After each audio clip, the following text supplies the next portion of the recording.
Hayop ka, Goryo! Nakarating na sa akin ang nangyari. Pinagsamantalahan mo, anak ko! Bakit mo nagawa yun? Bakit? Alam mo kung gaano kami naging tapat sa'yo. Kahit samot-saring iligal na ginawa mo, hindi ka namin nilaglag. Hindi kami nagsalita sa mas nakatatas na otoridad para ipahuli ka. Pero bakit ginawa mo yung sa anak ko? Mang Martin, hindi ko kasalanan yung nangyari. Siyang pumasok sa lungga namin. Nagulat nga kami dahil bigla kaming nakakita ng babaeng naglalakad. Akala nga namin minumulto na kami sa lumang pabrika na yun eh. Hindi namin akalain na anak mo pala yun. Kaya hindi mo na dapat isisi sa akin yan. Maglibing ka na lang ng mga bangkay kung ayaw mong ikaw ang ilibing ko. Pero bakit mo siya ginahasa? Bakit kailangan mo pang pagsamantalahan ang anak ko? Mang Martin naman, pakihinaan mo naman yung boses mo. Baka atakihin ka niyan. Sige ka, baka sa susunod, ikaw pa mailibing. Ay, alam mo, hindi ko nakasalanan kung ano nangyari sa kanya. Dahil una sa lahat, hindi kami ang unang sumugod. Siya ang sumugod at pumasok sa aming baluarte. Medyo nakainom at nakatira na rin kami ng mga sandaling yun. Hindi ko na napigilan ng tawag ng laman. Grabe, ang sarap pala nung anak mo. Nakatatlong rounds nga ako sa kanya eh.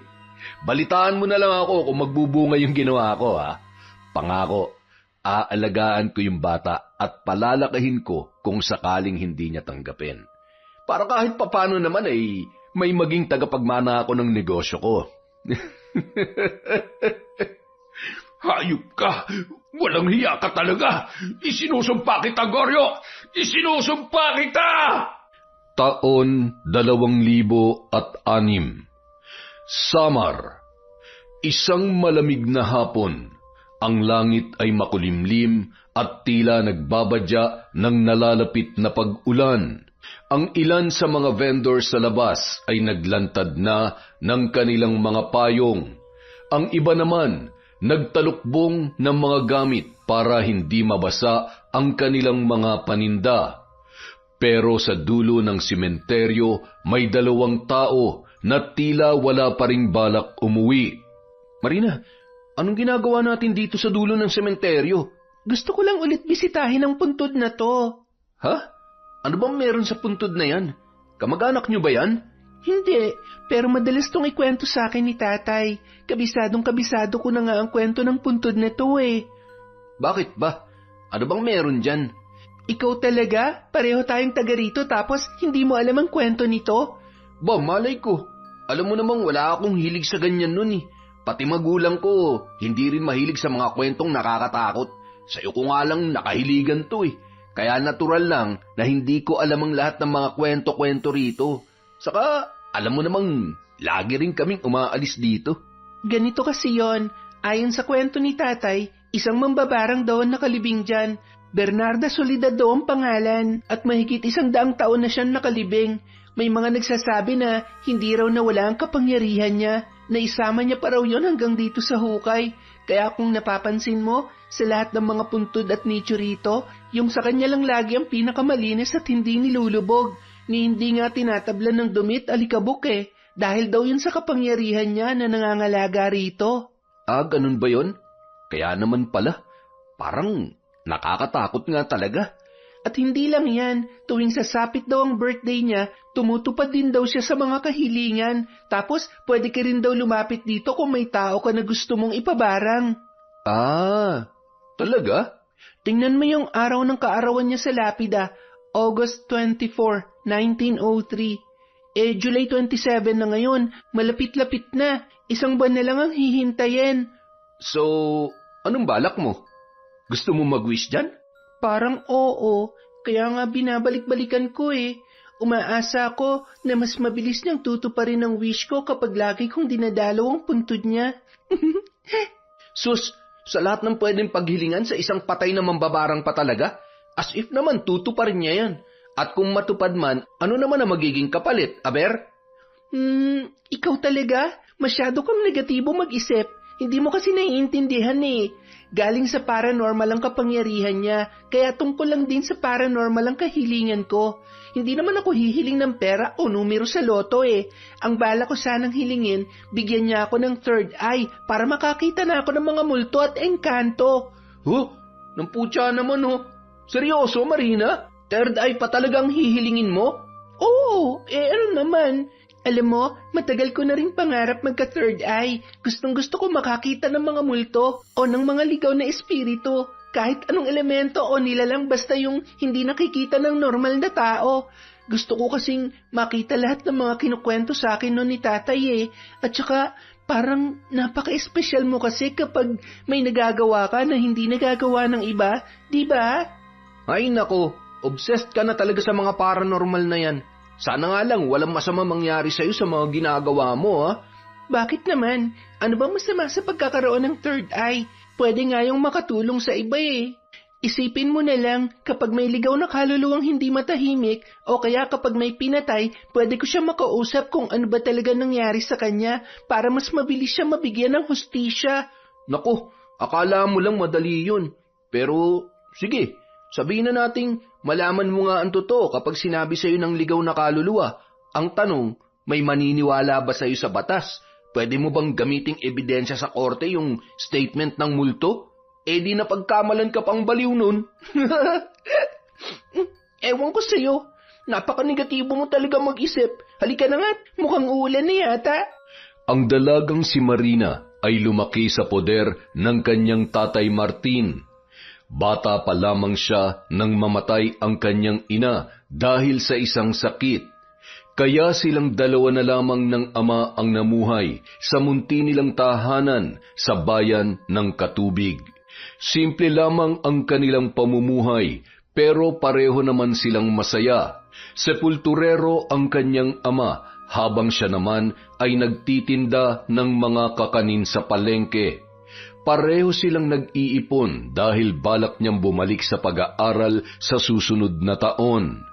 Sa kabilang banda, mahilig si Marina sa mga paksang katatakutan. Dahil sepulturero ang kanyang tatay, lagi siya nitong kinukwentuhan ng mga nakakatakot na karanasan sa sementeryo mula nung siya ay bata pa. Nakahiligan na rin niya ang pagbabasa ng mga horror comics at pocketbooks dahil dito. Adik na adik siya sa panonood ng mga paranormal investigation documentaries na nabibili niya sa DVD. At minsan rin tuwing magkikita sila ng kaibigang si Nemensyo, lagi siyang nagpapasama sa mga abandonadong lugar na malapit sa kanila para kumuha ng video sa paligid. Nagbabaka sakali siya na may makikita siyang kakaiba sa pamamagitan ng kamera. Ang lumang videocam na yon na niregalo sa kanya ni Nemensyo ang ginagawa niyang third eye. Nang gabing yun, nasa inuman ang kanyang ama. Nakipag-birthday yon sa isang kaibigan nito sa kabilang bayan. Kaya naman ang kasama niya sa loob ng kanilang bahay ay walang iba kundi si Nemensyo.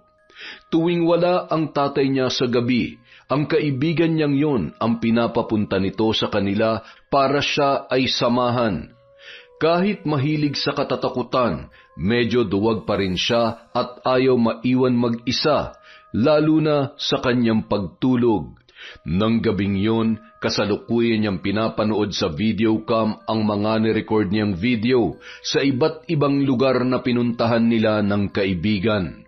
Sinisilip niya ang bawat sulok at detalye kung may nakunan bang multo o anumang nilalang sa paligid. Si Nemensyo naman, nasa harap ng lamesa habang nakatutok sa pinapanood sa telebisyon. Marina, bumili kaya tayo ng pagkain sa labas. Parang nakakagutom ang katahimikan eh. Sige ba, sandali lang, magbibihis lang ako.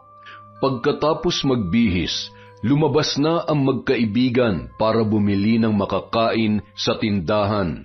Ang pinakamalapit na tindahan sa kanila ay aabutin ng 5 minutong lakaran. Nasa kalagitnaan pa lang sila ng paglalakad nang bigla silang mapahinto. Sa di kalayuan kasi, nakita nila ang grupo ni Goryo. Kasalukuyang may binubugbog ang mga kalalakihan. Dinig na dinig nila ang pagmamakaawa ng lalaki pero walang tumutulong dito. Marami ring bahay sa paligid pero walang nagbubukas ng ilaw o sumisilip man lamang sa bintana. Batid na kasi ng mga yon kung gaano kasama si Goryo, kaya tuwing maghahari-harian yon sa daan ay walang lumalapit, walang pumipigil at walang kumokontra. Agad namang naghanap ng mapagtataguan sina Marina at Nemensio. Hindi nila maiwasang maawa habang pinapanood kung paano sumuka ng dugo ang lalaki dahil sa tindi ng bugbog na tinamunoon mula sa grupo. Kawawa naman yung lalaki. Wala ba tayong pwedeng gawin para matulungan siya? Sira ka ba? Anong gusto mong gawin natin? Lumapit tayo ron at pakiusapang itigil ang pag-aaway nila. Di pati tayo binugbog niya mga yan. Tsaka, hindi lang yan basta grupo lang. Sina Goryo yan. Halangang bituka ng mga yan. Kahit nga mga pulis kapanalig niyan eh. Alam ko, kaya lang nakakaawa naman kasi talaga yung lalaki. Baka naman may magagawa tayo kahit papano, para lang hindi siya matuluyan. Ano naman ang magagawa natin? Sige nga. Baka pwedeng batuhin mo sila o kaya lumika ka ng ingay. Tapos kapag nabaling na yung atensyon nila sa ibang bagay, pwede na makatakas yung lalaki. Mas lalong delikado yun no. Saka paano pa makakatakbo yan?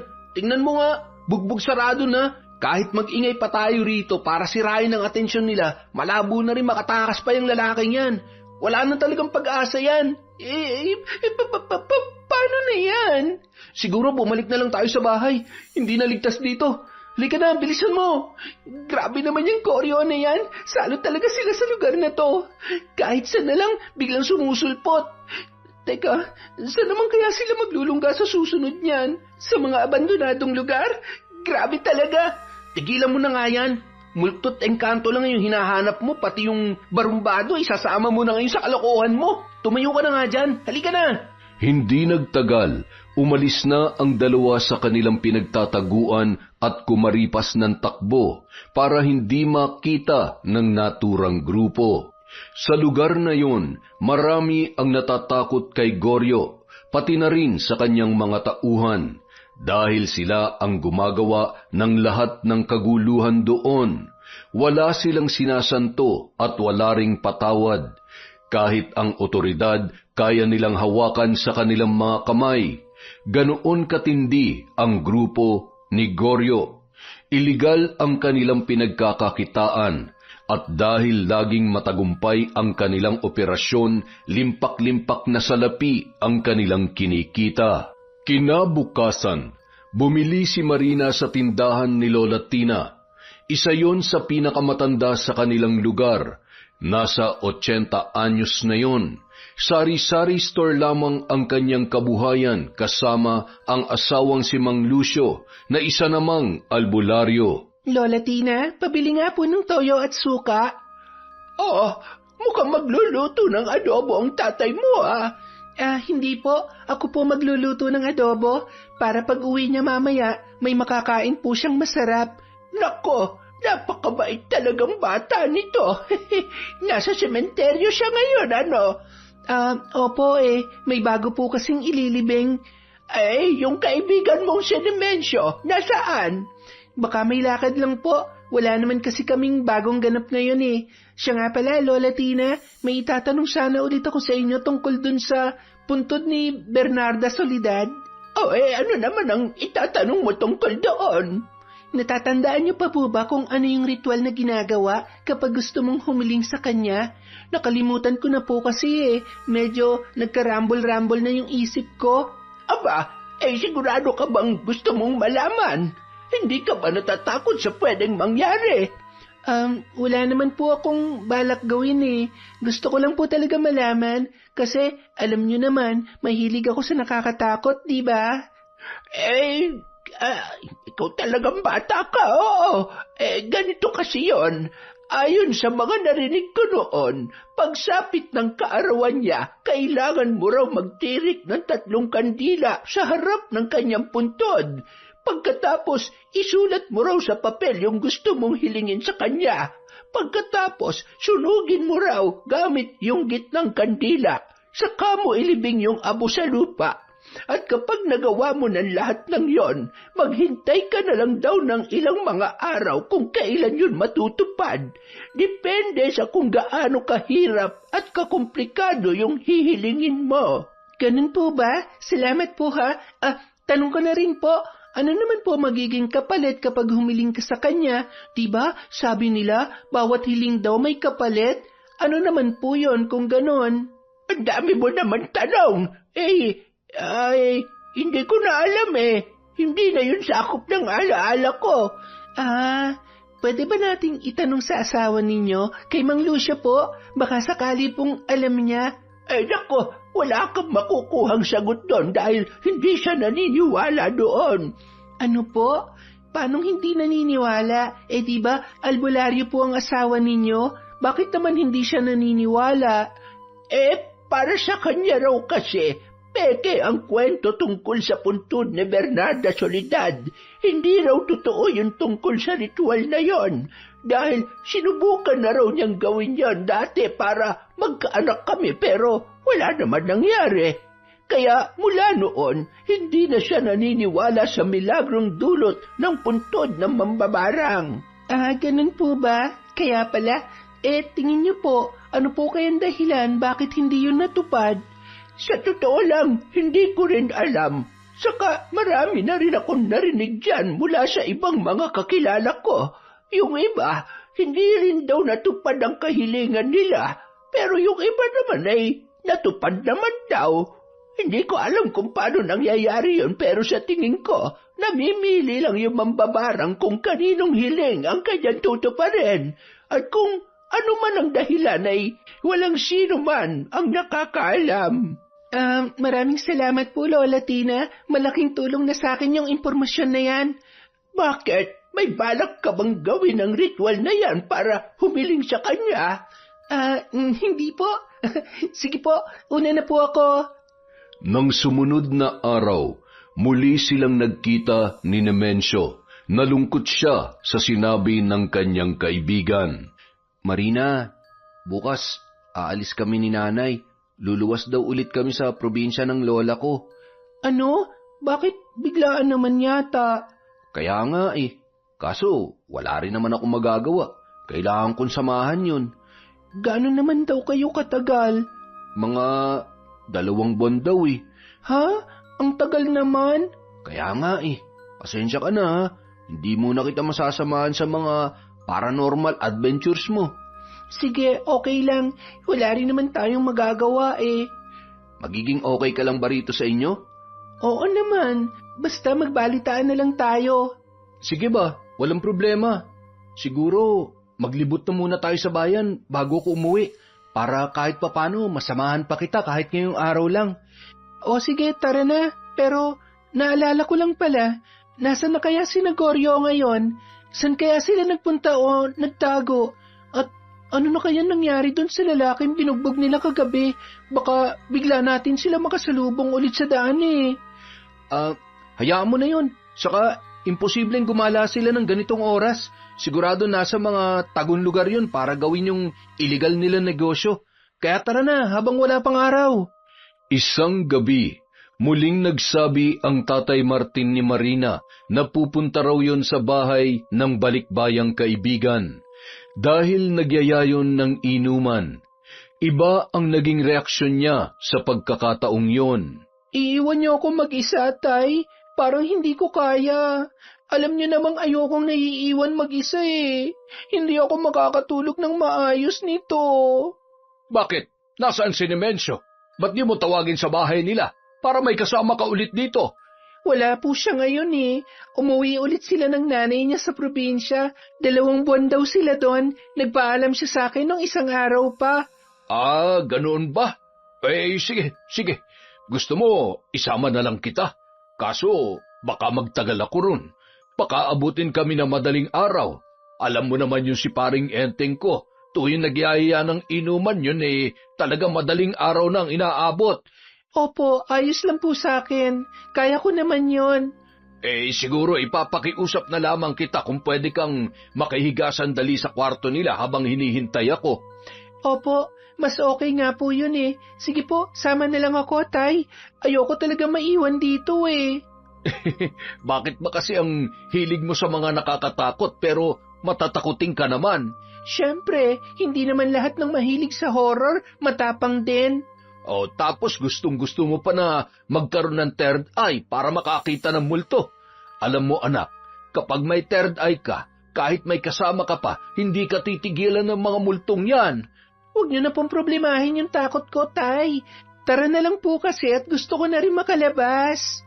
Nagulat sa tuwa si Marina nang makarating na sila sa lugar kung saan makikipag-inuman ang kanyang ama.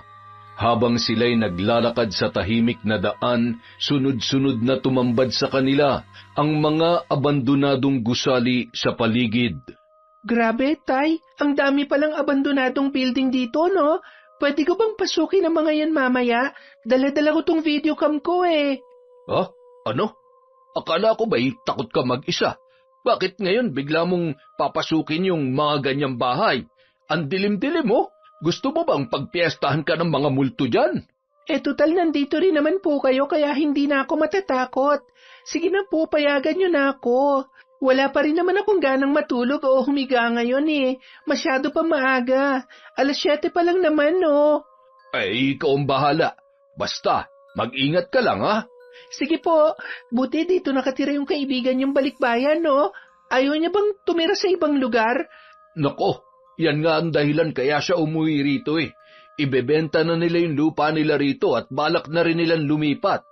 Kahit sila ayaw rito dahil marami ng abandonado. Masyado raw malungkot sa umaga at nakakatakot naman sa gabi dahil wala silang mga kapitbahay. Ayos, mukhang dito na talaga ako makakatagpo ng multo sa videocam ko. Hoy, nako, tara na nga't huwag ka masyadong magtuturo dyan at baka may engkanto ka maturo. Nang marating nila ang bahay ng kaibigang balikbayan ng ama, saktong may abandonadong gusali sa tabi noon. Isang dating pabrika raw yun na mahigit 10 taon ng abandonado, kaya naman doon na lang niya naisipang pumasok. Kahit madilim sa loob at mukhang malawak ang paligid, hindi na siya gaanong natakot pasukin dahil nasa tabi lang ang tatay niya at ang inuman ng mga yun. Kung may mangyari man, madali siyang makakatakbo at makakabalik sa mga yun. Nang magsimula ang inuman ng kanyang ama sa bahay ng kaibigan, nagsimula na rin siyang pumasok sa abandonadong pabrika. Nirecord niya sa videocam ang bawat madaanan. Kinunan niya ang bawat kalat sa buong paligid. Pati mga sirang bintana at silid ay kinunan din niya sa pagbabaka sakali na merong mahahagip ang kanyang kamera. Umasa si Marina na may makukunan siyang multo na pwede niyang ipagmayabang kay Nemensio, pati na rin sa iba niyang mga kaibigan. Ngunit habang abala siya sa pagre-record sa buong paligid, may nahagip ang kanyang kamera sa bandang dulo. May naaninag siyang mga anino na tila gumagalaw. Kinabahan si Marina, pero itinutok pa rin niya ang kanyang kamera doon. Nakita niya kung paano lumapit ang mga anino. Dahil doon, nagsimula na siyang mapaatras at kung kailan nagbabalak na siyang tumakbo, ay doon tuluyang nakalapit ang mga anino at nasilayan niya ang anyo ng mga yun. Laking gulat niya sa kanyang nakita. Hindi siya makapaniwala. Nanlaki sa sindak ang kanyang mga mata. Hindi multo ang nasa kanyang harapan, kundi si Goryo at ang mga kaibigan nito. Hindi na niya napigilan ang sarili, napasigaw na si Marina, pero bago pa makarating sa labas ang kanyang tili, ay agad nang tinakpan ni Goryo ang kanyang bibig. Saka siya nito binihag sa mga bisig ng lalaki. Agad naman siyang pinagtulungang buhatin ng mga kasamahan noon. Dinala siya ng grupo sa pinakadulong bahagi ng gusali at mula roon nakita niya ang mga kagamitan at ipinagbabawal na gamot na daladala ng mga kalalakihan. Hindi siya makapaniwala na doon pa niya makakaengkwentrong muli ang pinakakinatatakutang grupo sa kanilang lugar. Doon sila nagtatago para gumamit ng droga dahil alam nila na maraming abandonadong gusali doon. At dahil sa ginawang pagpasok ni Marina, hindi niya akalain na mababaling sa kanya ang atensyon ng mga kalalakihan.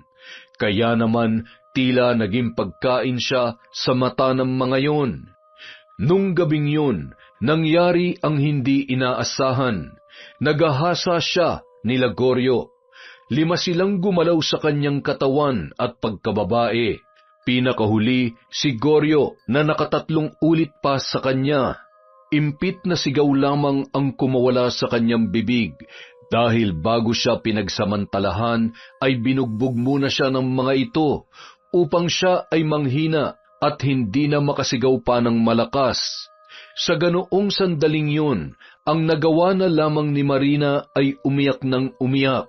Sa isip niya, tinatawag niya ang kanyang ama, pero malabong marinig siya nito sa ganoong kalagayan. Hindi niya na napigilan ang masaklap na pangyayaring yon sa buo niyang katawan at pagkababae.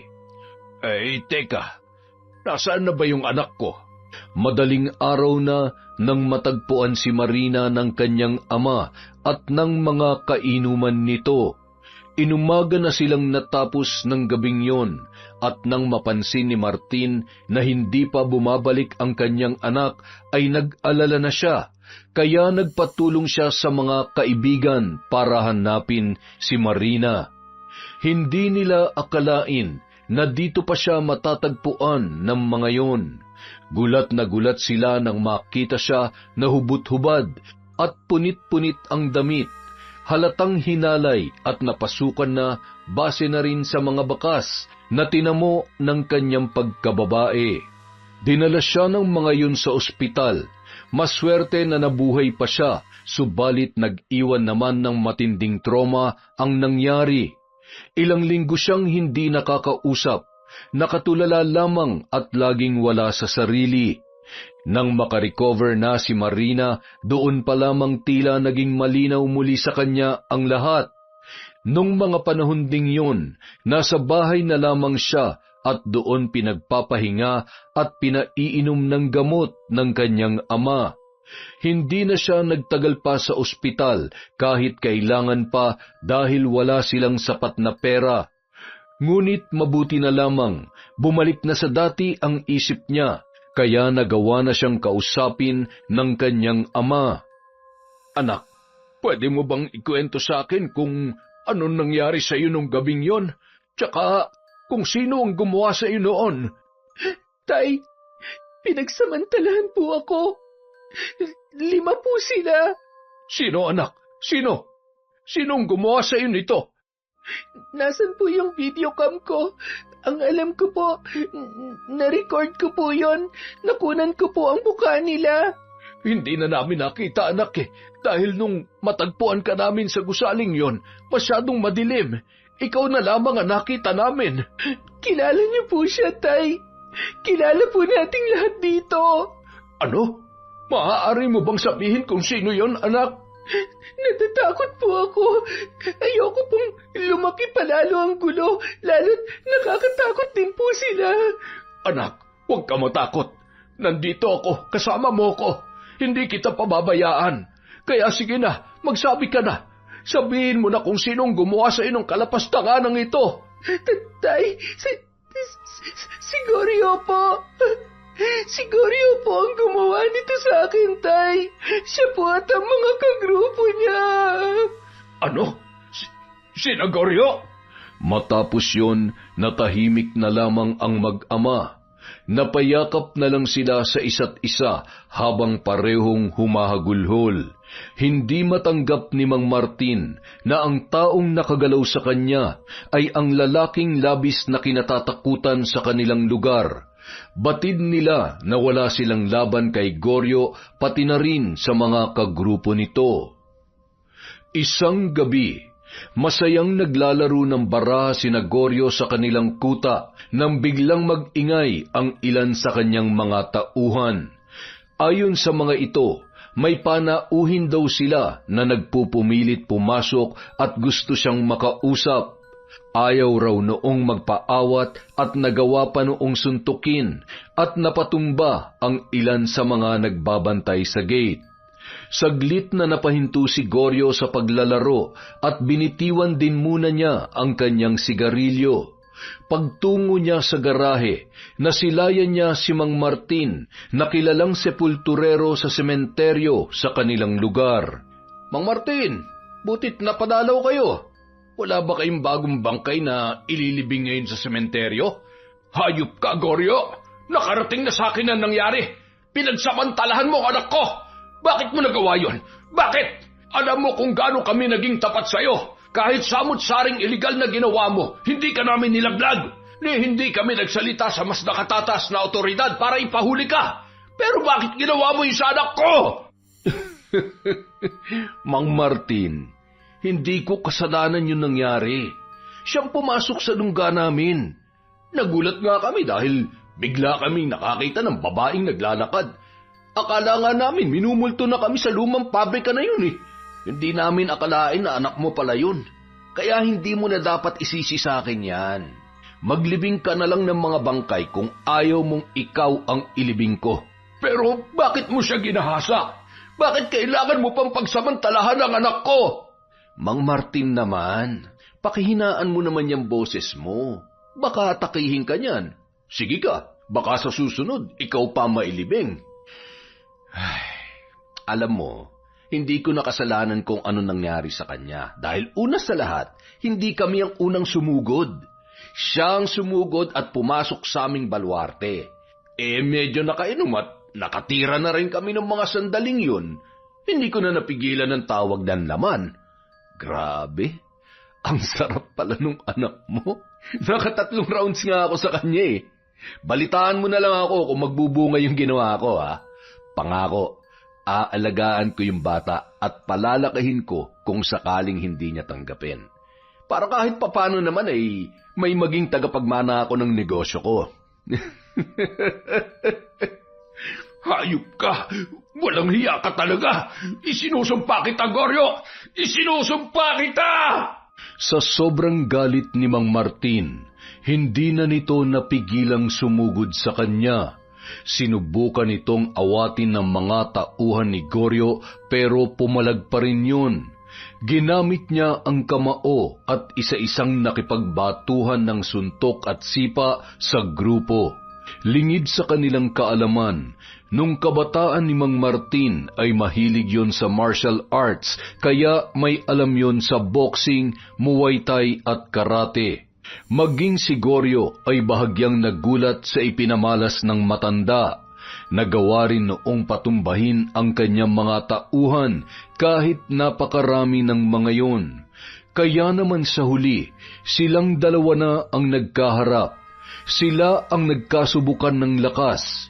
Ipinamalas na rin dito ang sarili niyang kaalaman sa martial arts. Nagpalitan sila ng mabibigat na suntok at sipa.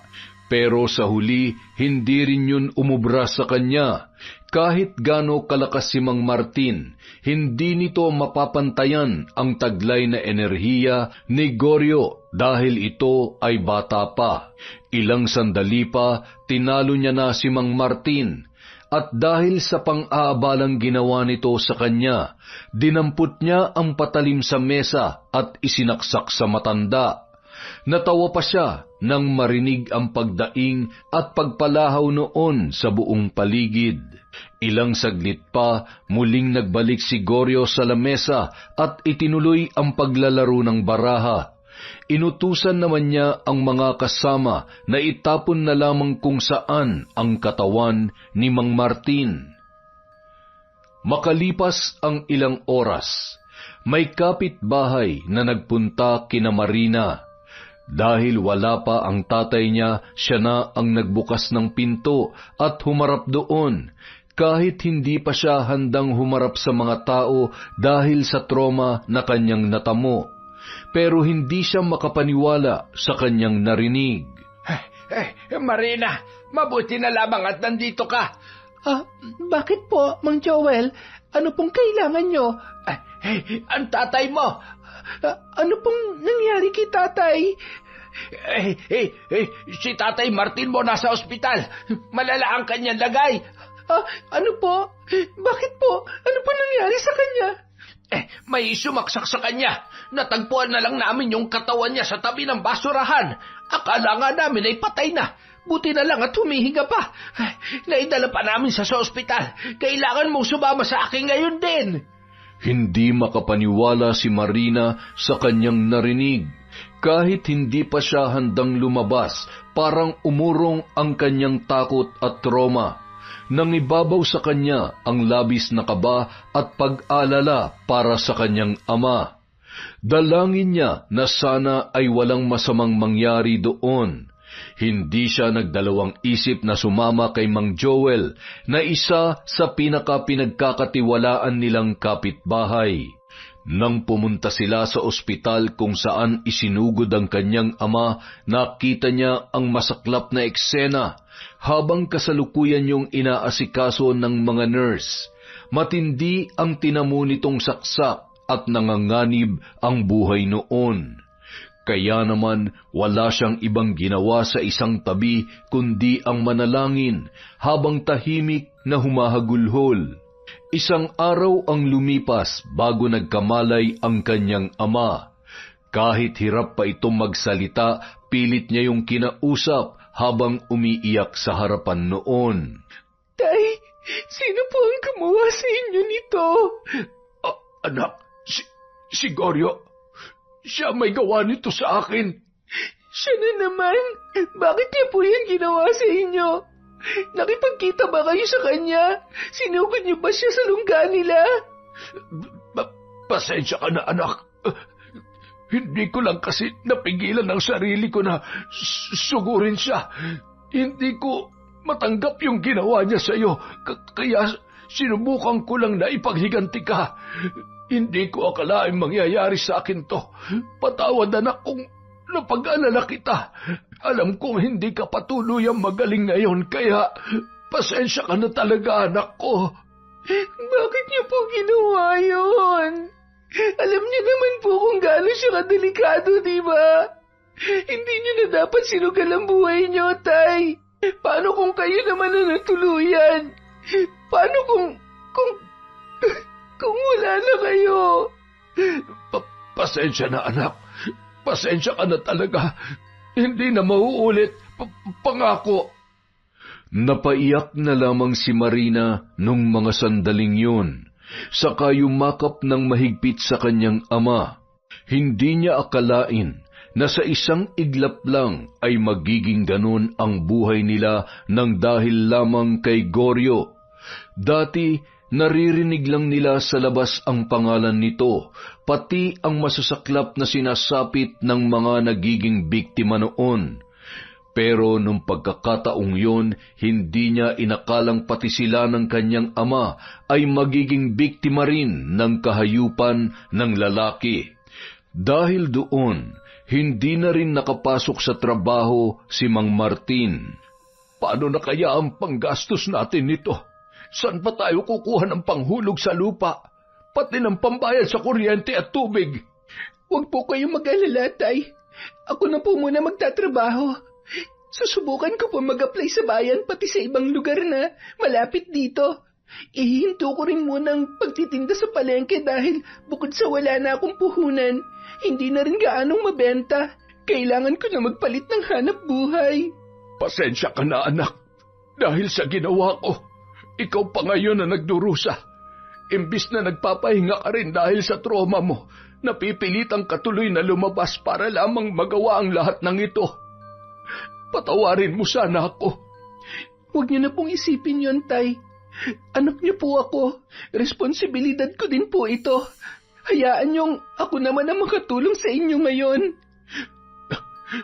Maraming salamat, anak. Ngunit ang totoo, bukod sa paghahanap ng bagong trabaho, may iba ring pinaplano si Marina sa kanyang isip na ayaw niya lang munang sabihin sa kanyang ama. Makalipas ang ilang linggo, nakapasok na sa isang grocery store si Marina bilang inventory assistant. Siya na muna ang sumagot sa lahat ng bayarin nila sa bahay, pati sa gamot na iniinom ng ama. Tuwing uuwi siya, bumibili na rin siya ng ulam sa labas para hindi na nila kailangan magluto. Tay, Mano po. Oh, anak, mukhang ginabi ka yata ah. Opo may nawala po kasing gamit kaya naghanap pa kami at nagbilang. Nga pala, ihahanda ko lang itong ulam na binili ko para makakain na tayo. Kumusta naman sa trabaho? Hindi ka ba nahihirapan? Hindi naman po. Bukod sa malapit lang madali lang din yung trabaho. Tsaka magandang practice din po ito para mapabilis ang paggaling ko. Pakiramdam ko kasi patuloy akong babalutin ng takot at trauma kung mananatili lang ako dito Kaya nakakatulong din kahit papano tong paglabas-labas ko at pagpasok sa trabaho. Kaya wag niyo na po yan alalahanin. Magiging okay din po ako. Mabuti naman kung ganun. Yun lang naman ang gusto ko, yung hindi ka mahirapan. Nakahanda na mga ulam, Tay. Halina po kayo, kumain na po tayo. Pagkalipas ng ilan pang linggo, sumapit na ang araw na hinihintay ni Marina. Yun ang kaarawan ng mambabarang na si Bernarda Soledad. Kaya naman nung hapong yun, habang payapa ang langit at tahimik lang ang paligid, nagtungo siya sa sementeryo at muling nilapitan ang puntod ng naturang mambabarang. May dala siyang papel at nakasulat na roon ang kanyang hiling. Nais niyang mapatawan ng parusang barang si Goryo para maipaghiganti ang kanyang ama, pati na rin ang ginawa nito sa kanya. Isinaad din niya sa sulat na gusto niyang maging malagim at brutal ang parusang dadanasin ng lalaki.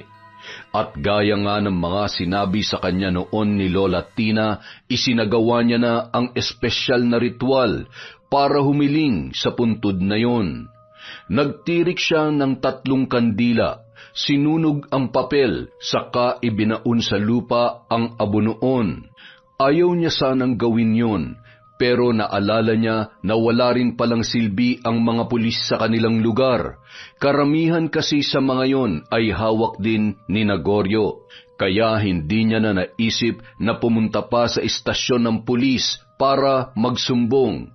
Siya na lang ang gumawa ng paraan kung paano mabibigyan ng parusa ang taong naghahari-harian sa kanilang lugar. Makalipas ang ilang araw, matapos niyang isagawa ang ritual sa puntod, bigla siyang dinalaw ng isang kakaibang panaginip. Natagpuan daw niya ang sarili sa isang silid na madilim at puno ng mga kandila. Kausap niya sa harap ang isang matandang babae na nagpakilala bilang si Bernarda Soledad. Narinig ko ang iyong hiling. Huwag kang mag-alala, iha.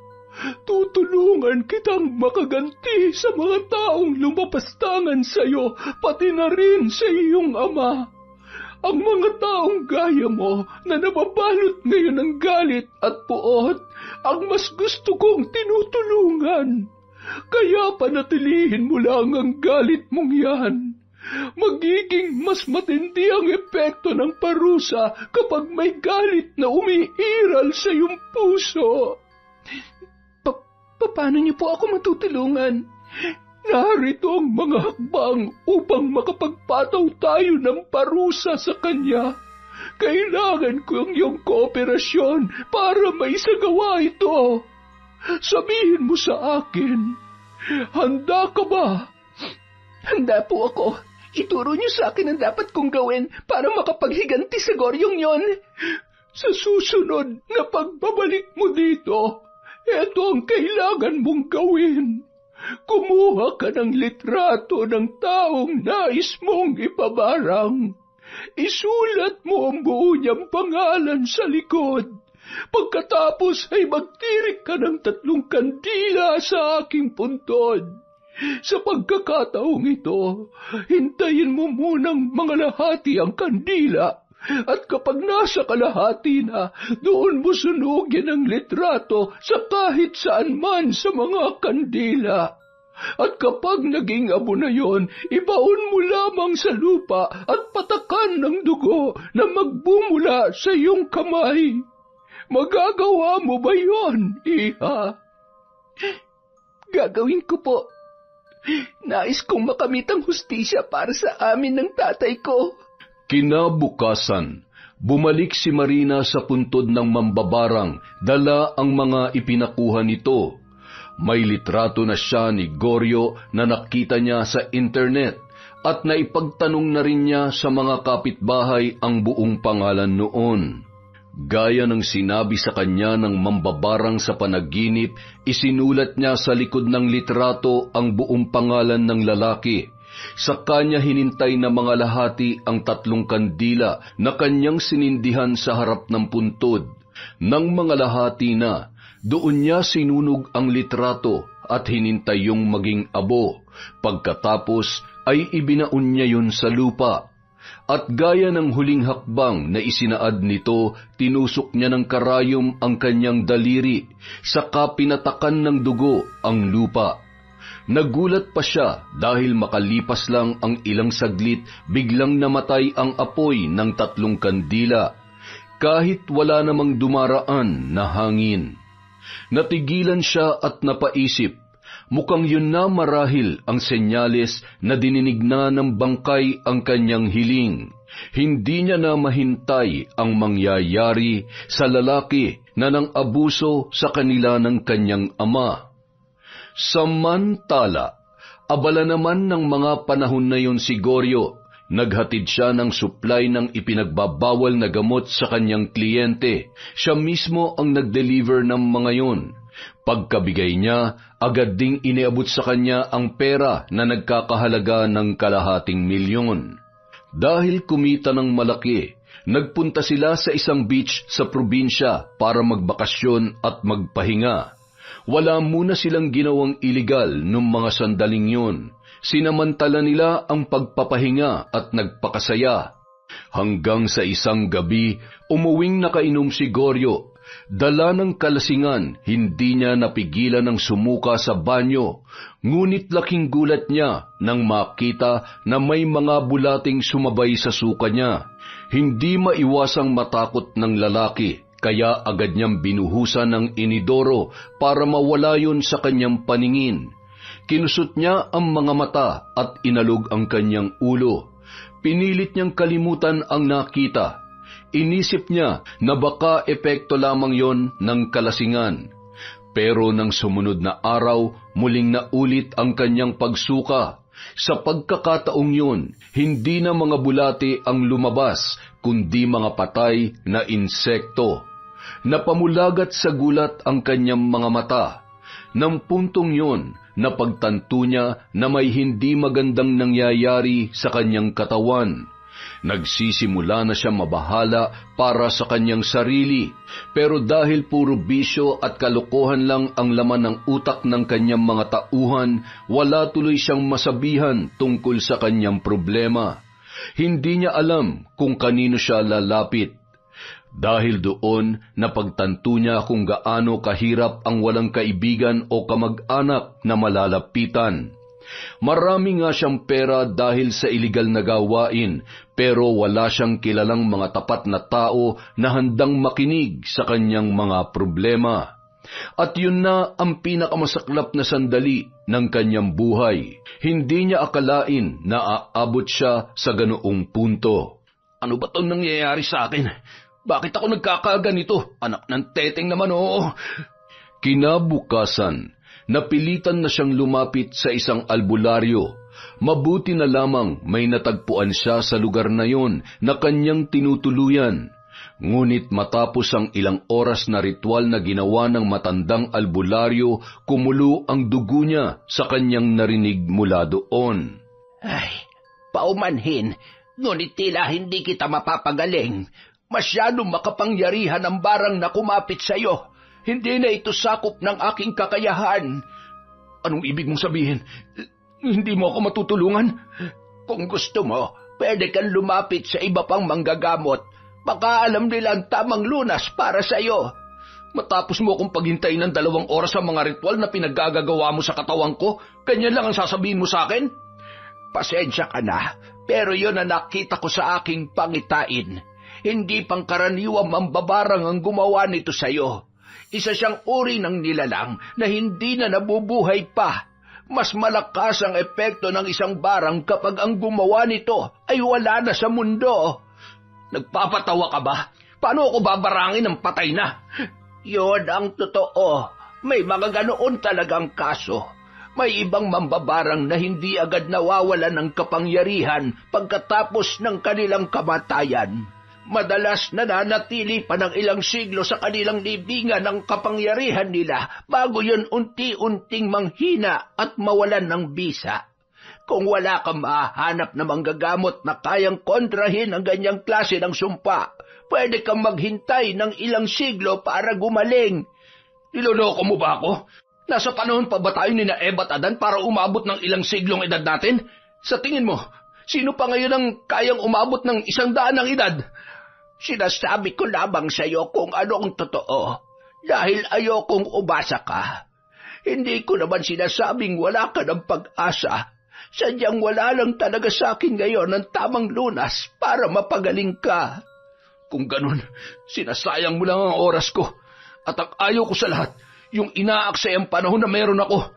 Kaya pasensyahan na lang tayo matanda. Pero kung hindi mo ako matutulungan, huwag ka nang umasa na may matutulungan ka pang iba. Wala ka ng silbi.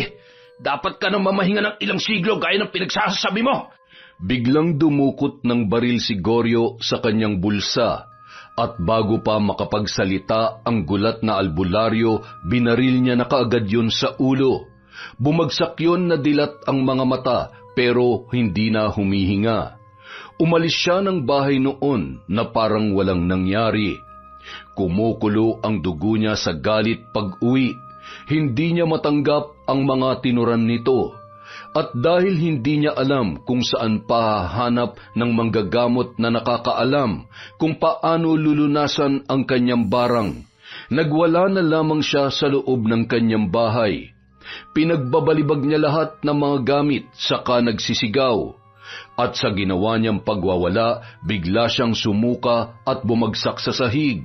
Sa pagsuka niyang yun, may lumabas na mga patay na butiki, palaka at bulate.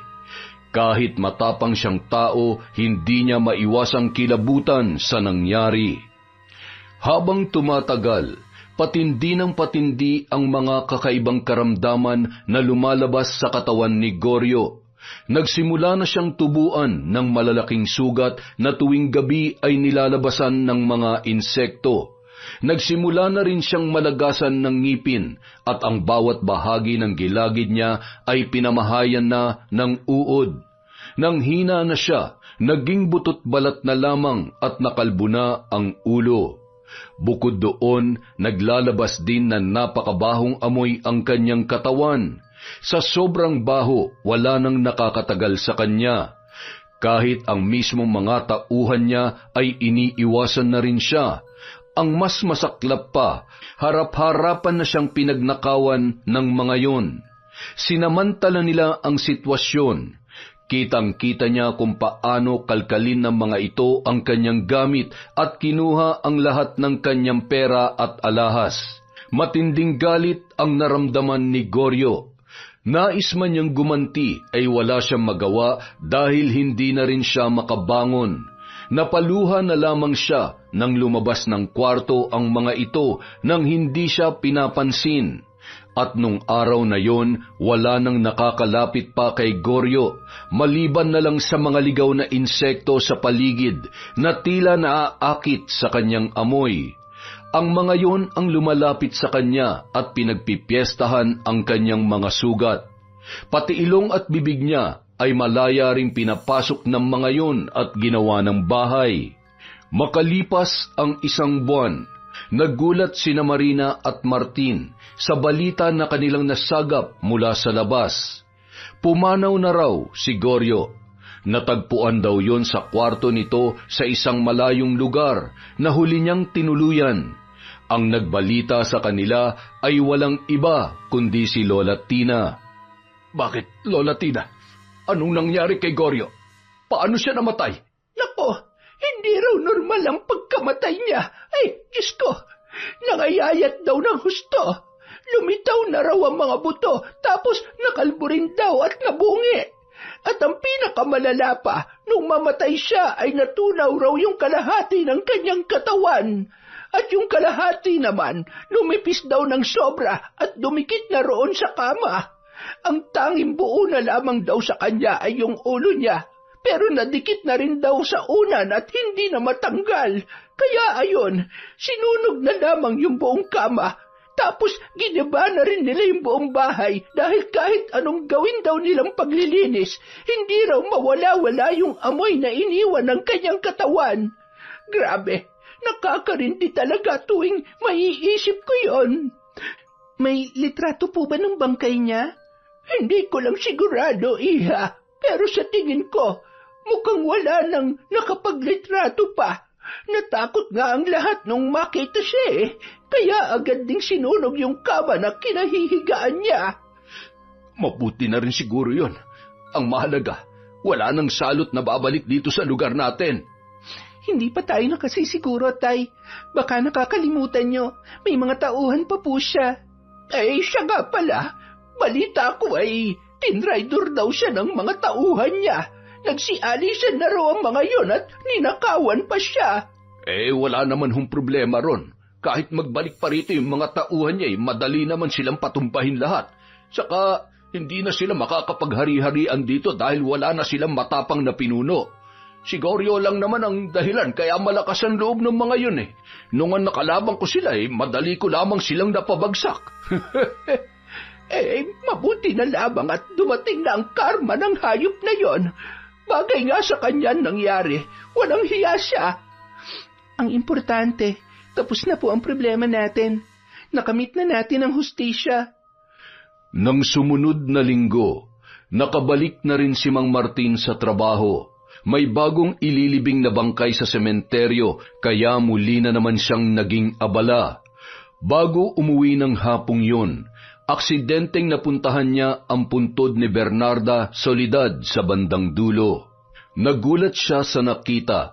Bagamat malinis ang puntod at walang bahid ng dumi, may mga insektong gumagapang doon. Naglalakihang alupihan, gagamba at iba pang uri ng nakakatakot na insekto ang kanyang nakita na umaali-aligid palibot doon. Nanlaki ang kanyang mga mata, dala ng takot. Agad siyang napakaripas ng takbo dahil may matindi siyang takot sa mga alupihan. Sa kanyang pag-uwi, iba ang naging tingin niya kay Marina. Agad din niyong napansin ng babae kaya kinumpronta siya nito. Tay, bakit parang may iba yata sa inyo ngayon? Meron po bang problema? Magtapat ka nga sa akin, anak. Ikaw bang may gawa noon kay Goryo? Ha? Ano pong ibig niyong sabihin? Nagsagawa ka ba ng ritual?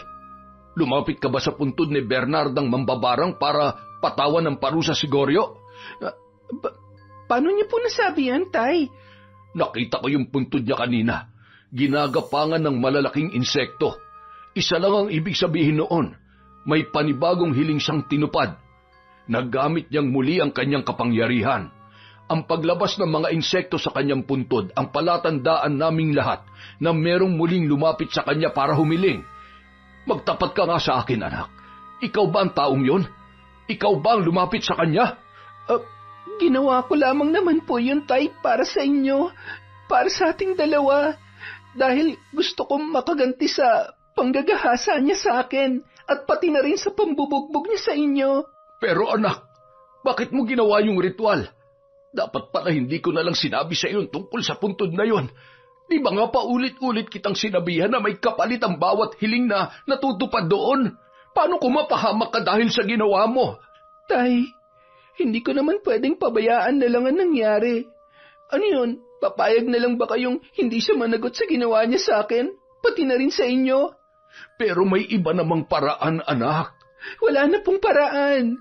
Ano bang pwedeng gawin para maparusahan siya? Lumapit sa pulis? Di ba kayo na nga nagsabi na hawak din niya mga kapulisan dito sa atin? Kaya kanino pa tayo pwedeng lumapit? Kung ang batas mismo hindi na tayo kayang tulungan, sino pang pwedeng tumulong sa atin? Kaya sana huwag niyo na akong sisihin sa ginawa kong paglapit sa puntod ni Bernardang mambabarang. Yun na lang ang paraan para mahinto ang kasamaan niya. Kung walang magbibigay ng parusang kamatayan sa kanya, hindi na mahihinto ang kademonyo ang ginagawa niya rito sa lugar natin, Tay. Baka nakakalimutan niyo, ang dami niya nang napatay noon.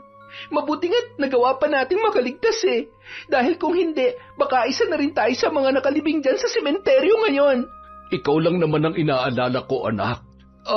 Ayoko lang na mapahamak ka dahil sa ginawa mo. Natatakot lang ako na baka kung anong kapalit ang hilingin ng mambabarang na yon.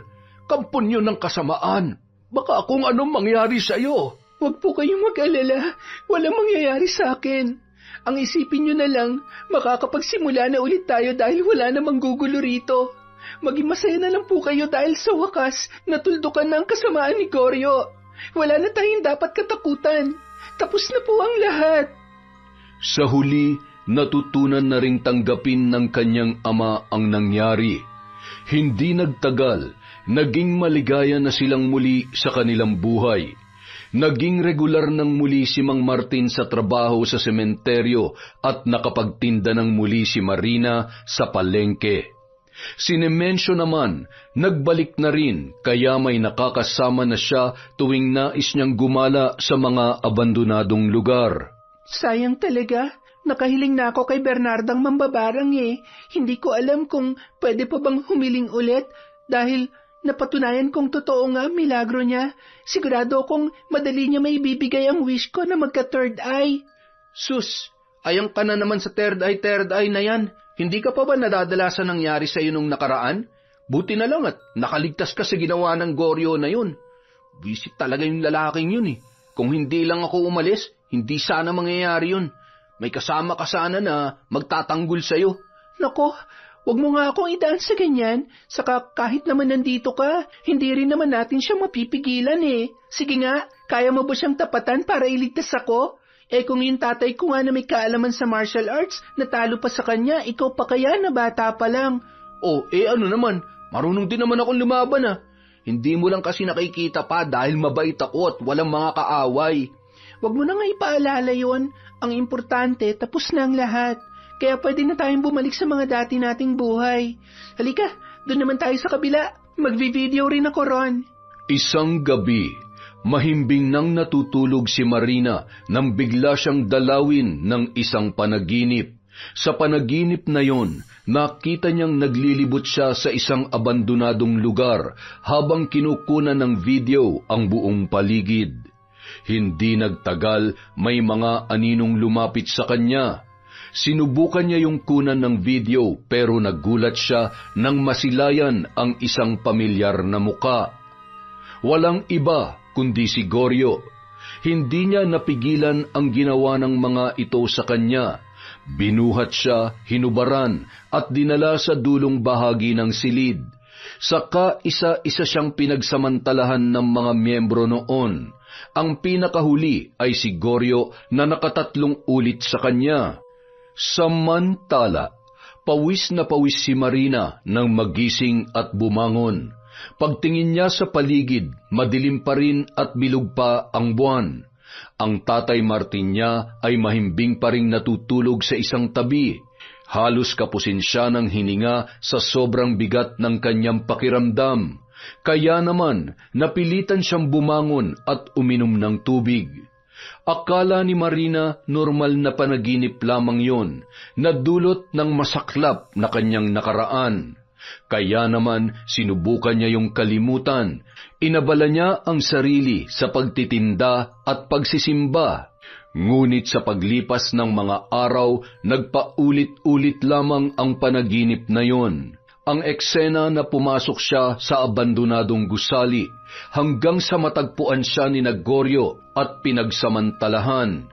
Isa pang napansin niya, tuwing matatapos ang kahayupang ginagawa nito, doon may nadadagdag na eksena na hindi nangyari sa totoong buhay. Bawat gabi, iba-iba ang karagdagang nagaganap sa kanyang panaginip. Una, naging zombie raw ang mga yon sa kanyang harapan at dinukot ang kanyang laman loob. Pangalawa, binuhat daw siya ng mga ito at inilabas, saka siya ipinako sa krus, habang dumarami ang mga tao sa paligid. Kabilang daw ang kanyang ama sa mga nanonood at umiiyak sa isang tabi dahil wala yung magawa. Pangatlo, isinilid daw siya nun sa sako pagkatapos pagsamantalahan. Sa kanya naramdaman na sumakay ang mga ito sa bangka at itinapon siya sa gitna ng dagat. Habang lumulubog siya, ramdam niya ang pagbigat ng katawan na parang sasabog. Tuwing magigising siya sa panaginip na yon, laging mabigat ang kanyang dibdib. Parang totoo ang mga nangyayari, hanggang sa umabot na sa punto na natagpuan niya ang sarili na sumisigaw kada siya ay magigising. Hanggang isang araw. Bakit anak? Ano nangyari sa'yo? Tay, nanaginip po ako. Si Goryo po. Ano? Si Goryo? Napanaginipan mo siya? Gabi-gabi po. Bumabalik sa panaginip ko yung ginawa niya. Basta lagi ko pong napapanaginipan yung panghahalay niya. Hindi ko na po kaya. Parang nagbabalik din po lahat ng sakit at takot na nararamdaman ko noon, Tay. Diyos ko, eto na nga bang sinasabi ko eh. Hindi kaya ito na talaga yung sinasabi nilang kapalit kapag humiling ka kay Bernarda Mambabarang? Ano pong ibig niyong sabihin? Naisip ko lang kasi, dahil tinulungan kanyang mapatawan ng parusa ang lalaking yon, baka ito na yung kapalit na gusto niya. Aangkinin niya ang dewa mo at paulit-ulit niyang ipapaalala sa iyo nangyari. Nais niyang ibalik yung takot at trauma mo gabi-gabi. Ganoon po ba? Paano gagawin natin? Kung tama ang hinala ko, mukhang hindi maganda to. Sisirain kanya ng paunti-unti, anak. Sinabi ko naman sa iyo wala talagang maganda maidudulot ang paghiling sa mga alagad ng dilim katulad niya. Kita mo nangyari. Tinulungan ka nga niyang parusahan ang lalaking lumapastangan sa iyo, pero binabalik din niya sa iyo ang trauma na ginawa ng lalaking yon. Wala siyang kasing sama. Naalala ko rin po, parang may sinabi siya sa akin na yung mga katulad ko lang daw na may galit sa puso ang gustong-gusto niyang pinagbibigyan. Kasi siguro hindi lahat ng humihiling sa kanya ay tinutupad niya. Pinipili niya lang yung may galit sa loob at yung masama ang hiling tulad ng ginawa ko. Kaya nga dapat hindi ka na sana lumapit sa kanya. Hindi lahat ng mga kwentong katatakutan ay dapat mong patunayan, anak. Hindi rin lahat ng mga multo dapat pang makita. Gugustuhin mo pa bang magkaroon ng third eye kung ganyan na ang nangyayari sa iyo? Sana naman makinig ka na ngayon. Huwag mo nang ipinapahamak ang sarili mo. Pasensya na po, Tay, pero ano na pong gagawin natin? Huwag kang mag-alala. Hihingi tayo ng tulong sa asawa ni Lola Tina, kay Mang Lucio. Kinabukasan, pinuntahan ng mag-ama ang tindahan ni Lola Tina. Pero sa halip na bumili, ang hinanap nila ay si Mang Lucio na asawa nito. Hindi naman makapaniwala ang matandang lalaki sa kanyang mga narinig. Yan po ang totoo, Mang Lucio. Yan po ang mga nangyari mula nung lumapit ako sa puntod niya. Kung ganoon, may katotohanan nga talaga ang kwento ng puntod ni Bernardang Mambabarang. Totoo naman talaga yun Ikaw lang naman ang pilit na hindi naniniwala, kahit ang dami nang nagsasabi sa'yo. Ngayon ay naiintindihan ko na kung bakit hindi niya tinupad ang hiling ko noon sa kanya na magkaroon tayo ng anak. Ang pinipili niya lang pala ay yung mga hiling na may kinalaman sa kasamaan, gaya ng pagbibigay ng parusa o barang sa isang tao. At ang mga hiling lang na kanyang pinakikinggan ay yung galing sa mga taong may matinding puot sa puso. Tama ba ako, iha? Opo, Mang Lucio. Yan din po ang sinabi niya sa akin sa panaginip ko. Ang mga katulad ko raw na galit ang gustong-gusto niyang tinutulungan. Ay, hindi na bale. Susubukan nating gawan ng paraan yan. Paano po? Paano natin lalabanan ang kapangyarihan niya na kahit kamatayan ay hindi ito kayang pahinain? Hindi natin makukontra ang anumang kapangyarihan o sumpa na ibinalot niya sa iyo. Pero pwede kitang bigyan ng proteksyon o pananggalang para hindi ka na muling dalawin ng masamang panaginip. Heto, may ibibigay ako sa iyo. Ano po ito? Isang mahiwagang bato na kung tawagin sa aming probinsya ay mutya ng Bakunawa. Tuwing matutulog ka, ilagay mo lamang ito sa ilalim ng unan mo. Mapipigilan ito ang pagpasok ng anumang masasamang panaginip. Ito lang ang makakaharang sa sumpang ipinataw sa iyo ni Bernardang Mambabarang. Tandaan mo na pansamantalang lunas lamang ito. Oras na makaligtaan mo itong gamitin, maaari kang balikang muli ng masasamang panaginip. Kaya huwag mo itong kalilimutang ilagay sa ilalim ng iyong unan tuwing matutulog ka. Maraming salamat po, Mang Lucio. Pero ano naman po ang paraan para mawala ng tuluyan ang sumpang ibinigay niya sa akin? Hindi ko pa alam. Hahanapin ko na lamang siguro sa mga lumang libro ang kasagutan. Magtatanong-tanong din ako sa mga kakilala kong albularyo sa aming lugar. Kapag may nakuha na akong sagot, ako mismo ang pupunta sa inyo para sabihan ka. Maraming salamat po sa tulong ninyo, Mang Lucio. Malaking bagay pa rin po ito para sa anak ko. Ayoko na kasi siyang makitang nahihirapan pa, lalo't hindi biro ang pinagdaanan niya sa mga kamay ni Goryo. Hindi rin patas ang walang hiyang Bernarda na yun. Matapos niyan to pa rin ang hiling ng anak ko ay siya naman ang nagbibigay ng problema dito. Ang mahalaga, napatunayan na natin ngayon na walang magandang maidudulot ang paghiling sa puntod ng mambabarang na bruhang yon. Kahit palato pa rin niya ang hiling mo, may kapalit naman yung masama. Pero ang importante, mabibigyan na natin ng babala ang iba pa kapag may nagsubok na lumapit doon at gawin ang ritual. Mas mabuti siguro kung wag niyo na lamang banggitin sa mga bagong henerasyon ang tungkol doon. Wala na kayong ibang sasabihin patungkol sa puntod ni Bernarda Soledad. Palabasin na lamang natin na hindi tayo naniniwala sa kanyang kasaysayan at huwag na nating ipasa-pasa ang kanyang nakaraan. Hayaan na nating mamahinga ang kanyang kaluluwa at panahon na ang bahala kung kailan mawawala ng bisa ang kapangyarihan niya. Mabuti pa nga. Mula nang ginamit ni Marina ang mutya ng Bakunawa, hindi na siya dinalaw ng masamang panaginip. Kaya naman, nakatulog na siyang muli ng maayos sa gabi at nanumbalik na ang dati niyang sigla.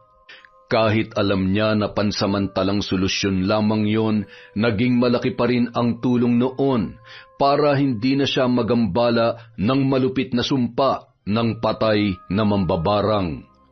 Ngunit makalipas lamang ang ilang buwan, kung kailan akala niya ay nakamit niya na talaga ang tunay na kapayapaan, saka naman nangyari ang kababalaghan na hindi niya inaasahan. Nasa isang abandonadong gusali silang muli ni Nemensio. Gaya ng dati, nagre-record pa rin siya ng video sa pag-asang makakasagap ng multo ang kanyang kamera. At nang mapunta siya sa bandang dulo ng gusaling yon, may umagaw sa kanyang pansin na sobrang gumulat sa kanya. Napasigaw si Marina. Agad naman siyang nilapitan ni Nemensio at pinakalma. Uy, ano nangyari sa'yo? Ba't ka sumigaw? Si Goryo! Si Goryo, nakita ko! Ano? Si Goryo? Nakita ko siya! Nandun siya! Naroon siya kanina, nakatayo! Sobrang sama ng tingin niya sa akin, tapos nakakatakot yung mukha niya, parang zombie. Gaya na nakita ko sa panaginip ko dati. Ano? Si Goryo? Zombie? Pero paano?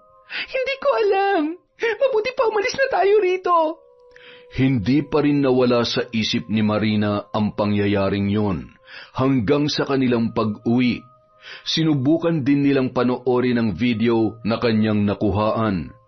Pero nang dumating na yon sa bahagi na nakita niya ang multo ni Goryo, biglang huminto ang video.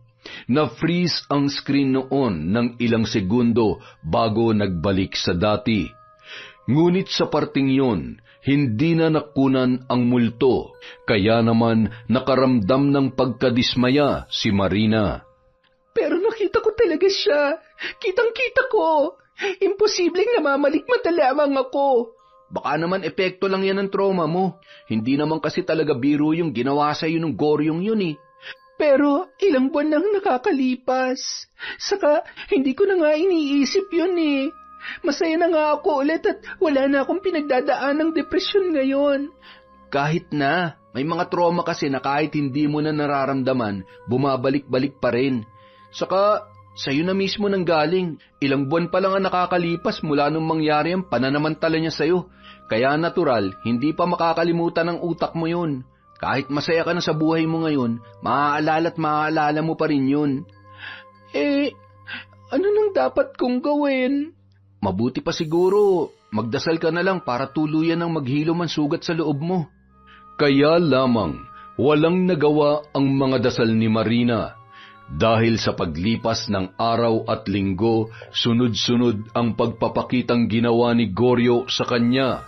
Madalas, mala-zombie ang kaanyuan nito, parang agnas na bangkay na bumangon sa hukay. Ngunit hindi siya nag-iisa. Minsan may kasama siyang isa pang nilalang na hindi makilala ni Marina.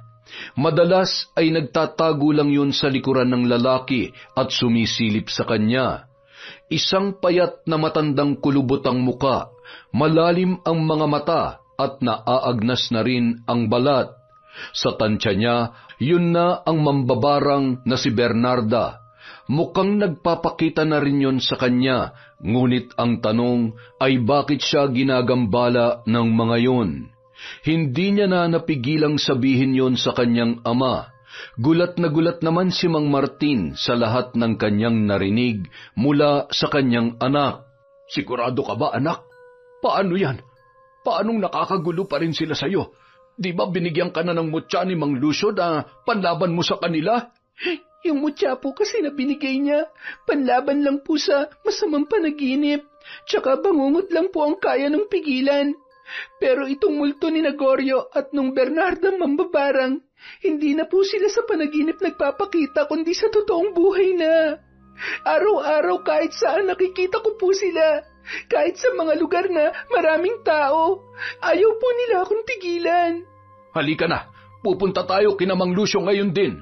Pagkatapos nilang ikonsulta kay Mang Lucio ang nangyari, nagsagawa na lamang ito ng munting dasal para sa kanya. Wala pa raw siyang magagawa dahil maging siya ay hindi na alam kung paano lulunasan ang parting yun. Hindi na raw yun sakop ng kanyang kapangyarihan. Kaya naman magtatanong-tanong na lang muna siya sa mga kakilalang albularyo sa sariling probinsya. Habang naghihintay sa panibagong solusyon, walang nagawa si Marina kundi tiisin ang lahat ng takot. Araw-araw, gabi-gabi, nakikita niya kung saan-saan ang kaluluwa ng dalawa. Minsan si Goryo ang bumubulaga sa kanya sa paligid. Minsan naman si Bernardang mambabarang. Kaya lang mas madalas, magkasabay pa ang dalawa.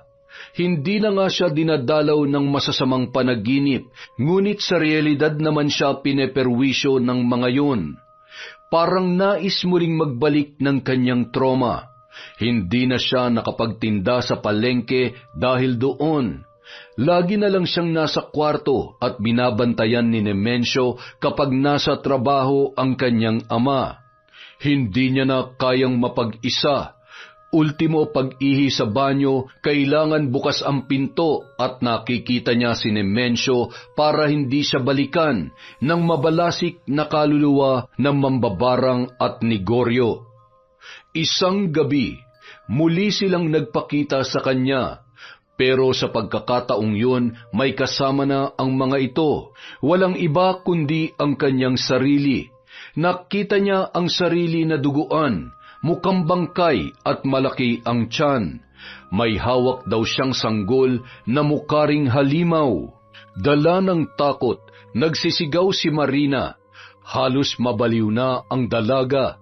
Hindi na malaman ni Nemensio at Mang Martin kung paano pa siya tutulungan at pakakalmahin. Hanggang isang araw, binalikan siyang muli ni Mang Lucio. Nakahanap na raw ito ng permanenteng solusyon sa kanyang problema. Sinamahan siya nito ng araw na yon sa mismong puntod ng mambabarang na si Bernarda. Para mawala ang sumpa, kailangan niyang alisin sa lupa ang lahat ng bagay na ibinaon niya roon. Ginawa niya ang sinabi ng albularyo. Pagkatapos noon, pinatakan ni Mang Lucio ng langis na nagmula sa maliit na boteng hawak nito ang lupa. Isang pulang langis para tanggalin ang bakas ng mga bagay na ibinaon niya roon. At mula noon, doon palang nahinto ang pagpapakita ng mga yon sa kanya. Hindi na siya muling ginambala ni Gregorio at Bernarda. Hindi na rin niya ginamit ang mutya ng bakunawa dahil kahit wala na ito sa higaan, nakakatulog na siya ng maayos at wala nang masamang panaginip na dumadalaw sa kanya. Samantala, sinabi ng kanyang ama na lilipat na raw sila sa ibang lugar para makalayo na sa masasaklap na pangyayaring naganap sa kanilang nakaraan. Tay, saan po kayo nakakuha ng perang pambayad sa renta? Hindi na ako sepulturero ngayon, anak. Umalis na ako ron. May bago na akong trabaho at mas malaki na ang sweldo ko. Hindi ko na rin kailangang humarap pa sa puntod ng mga patay. At hindi na rin natin makikita pa ang puntod na yon ni Bernarda Mambabarang. Paano naman po si Nemensio? Ako naman ang mapapalayo sa kanya. Magkikita pa rin naman kayo. Hindi naman sobrang layo ang lilipatan natin. Mga 2 sakay lang mula rito. Maraming salamat, Tay. Siguro, mas mabuti na nga rin yung lumayo tayo sa lugar na ito. Gusto ko na rin talagang magsimula ng bagong buhay. At magagawa ko lang yon kapag ibang lugar nang makikita ko. Yung malayo sa lahat-lahat ng pinagmulan ng lagim na naranasan natin dito. Yun! Isa na namang kaiba at malagim na kwento mula sa KE. Dahil dyan, meron na naman po tayong shoutout.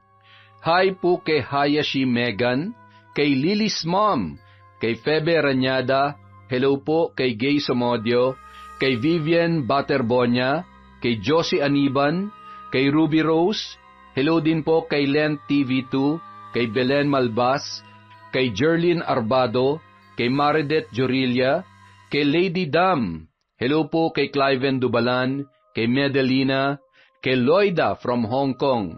Shout out po kay Rai sa Condes at Alarcon family from Rubilin, Condes.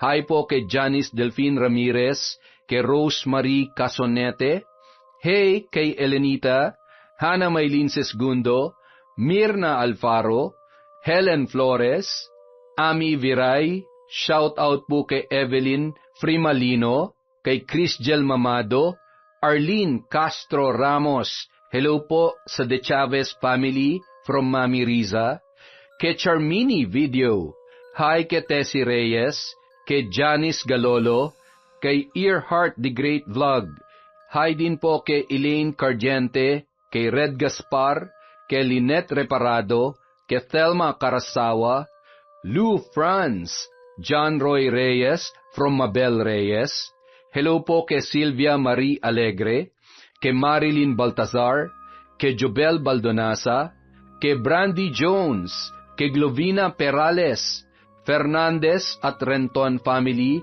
from Andrea, hi kay Jasmine Vicente, kay Sydney Crosswind, kay Marjorie Dequilla, kay Pureza Tagiwalo at kay June Mateo. Maraming salamat po sa walang sawang pagsuporta sa Kwentong Enteng.